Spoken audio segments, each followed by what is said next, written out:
What's up, guys? Welcome back to the channel.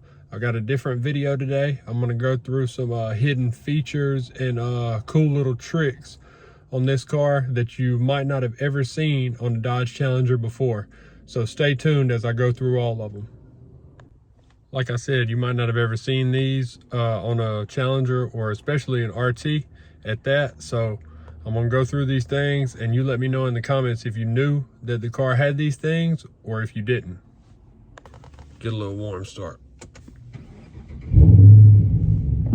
Just filled up on gas, as you can probably see, all the time.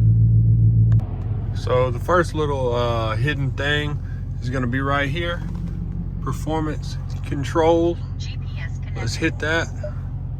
And you've got all your different modes on here, so you can change your engine, your transmission, paddle shift, traction, steering. And I guarantee most of you guys did not know it had this right here, line lock. So if you don't know what line lock is on these cars, or any car in general, you can enter line lock. It will hold the front brakes for you, so you don't have to press those. I forgot exactly how you do it. You hold down on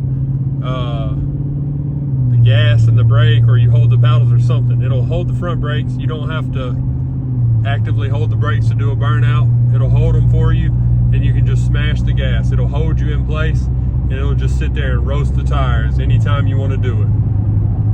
So another thing it has on here is launch control. So if you don't know what launch control is, it's a setting. It's on a bunch of different cars, but you'll just click on it when you're stationary. You can set the launch control to many different RPMs, anywhere from like 1,000 to, I don't know how high it'll go, but you put it to the RPMs that you find best, and it'll make it where you can ramp the RPMs up and hold them right there for the best launch.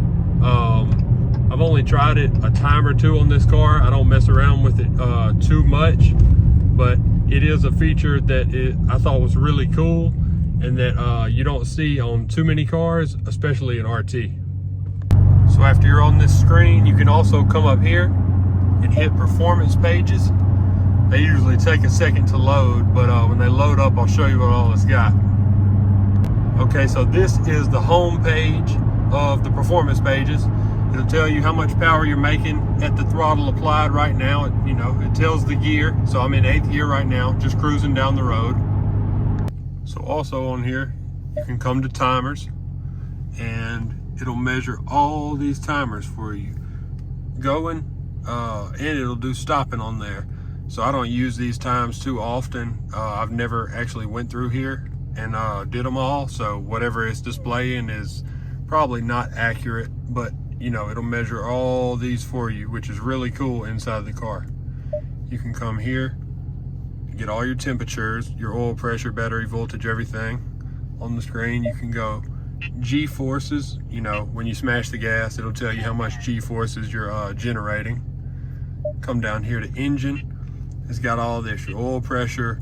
It'll do your torque around this one and your horsepower around the outside circle. And also, my favorite thing probably, it has an in-car dyno. Not 100% sure how accurate it is, but it's just really cool to have this in the car. So you can take off, put it to the floor, and this dyno chart will read and give you horsepower and torque numbers, which I think is pretty cool inside of a car. If you're wondering why I'm taking all these clips while moving, there's a reason to it. If you have a Hemi, or you looked into a Hemi, you probably know you do not want to let them idle. They do not like idling, and it will develop a Hemi tick over time. So I do my best. I'm real big on that. I do not let my car idle unless I 100% have to, idling at the lights or whatever in traffic, but never pull up somewhere and just sit and let your car idle. Like, get some food, go sit, eat in the car and all that. You do not want to let your car idle. It will get the Hemi tick over time. So that's why I'm moving in all these clips. So another cool thing on these cars, I think, is just how many apps it has. I mean, you even have a Wi-Fi hotspot inside the car. Go over to the other page, and this is all the other things you've got. Heated wheel, all type of stuff like that, all your performance controls and your climate controls. Don't know if I mentioned this when I was on here, but you can come over here to sport mode setup, and you can set up how you want everything to perform while you're in sport. So as you can see, I have my traction on normal, because when you go sport traction, it will allow you to spin the tires more, and it just hurts me getting off the line. So I leave it on normal and kind of let the computer control the spinning.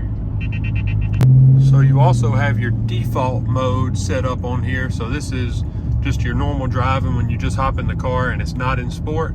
You can set everything up as well. So as you see, all my stuff is on normal and the paddles are activated, so I can use them whenever I want. Another thing I forgot to mention, on all these performance pages, at any time, you come up here to this camera icon and you can actually capture a screenshot of what's displayed on the screen. I'm sorry about that radar that keeps going off. I'm over here by some stores. It's picking up the bands off the sliding doors and all that stuff. I hope it's not messing up the audio too bad. Since I mentioned the radar, here's what it looks like. Plug it in down there. The one that I have is the Unit R3 Extreme Long Range. Unfortunately, I did have to learn the hard way before I got one. So I recommend, if you're looking into any car with some speed, go ahead and put aside some money and get you a radar. You can hear it going off right now, letting me know there's a cop up here. And that's just good to know, good peace of mind, and you can drive with more confidence. So I'd recommend looking into those. You can also activate those screens by coming here and hitting Super Track Pack. And if you hit Sport, look, cool little feature, puts that green racing flag up there.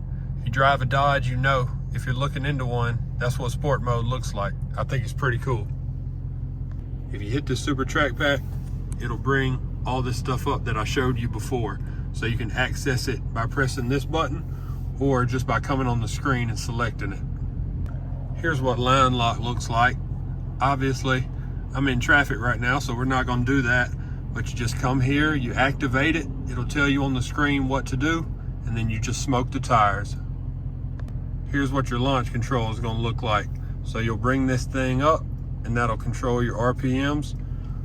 There we go, 3,000 max, 1,500 minimum.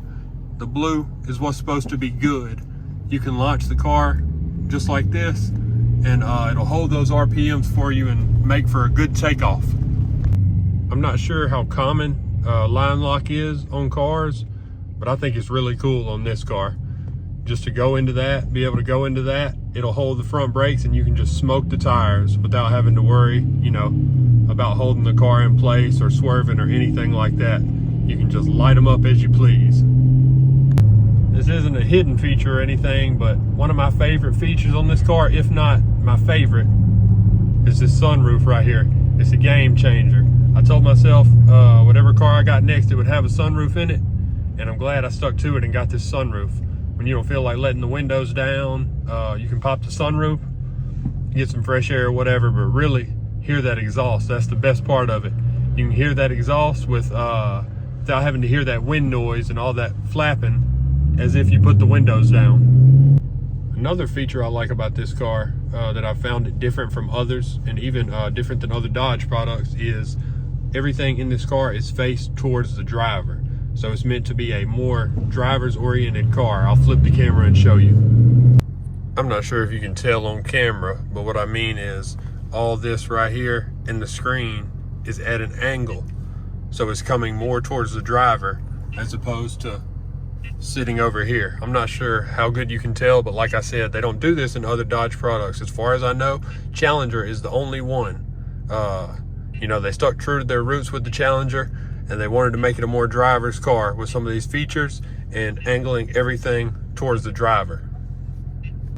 So another interesting thing Dodge did with these cars, specifically the Challenger RT, has a 5 horsepower gain over the Charger RT and 15 more pound-feet of torque. So the Charger's 370 horse, this is 375. The Charger is 395 pound-feet of torque, the Challenger is 410. So they did those advantages because they're sticking true to the Challenger's name and it still being what it used to be, whereas the Charger, obviously the popular models, and what it used to be was a 2-door car and is now a 4-door car. So that's just an interesting advantage they give the Challenger RT over the Charger RT. But no other trims are like that. The Scat Pack, the Hellcat trims, they're not the same. They get the same power and torque for both platforms. So I just thought that was something interesting that some of you people may not know out there. Let me know in the comments if that's news to you or if that's something you already knew. I think that's going to be about it for me on this video. If I missed anything or have anything that needs to be added or needs to be known, just drop that in the comments. If you have any video ideas you want to see in the future or anything you think I can add to my channel, just drop it in the comments. I make sure to respond to every comment on every video, so I'll get back to you. But I appreciate you guys for watching, and I'll see you in the next video. Peace.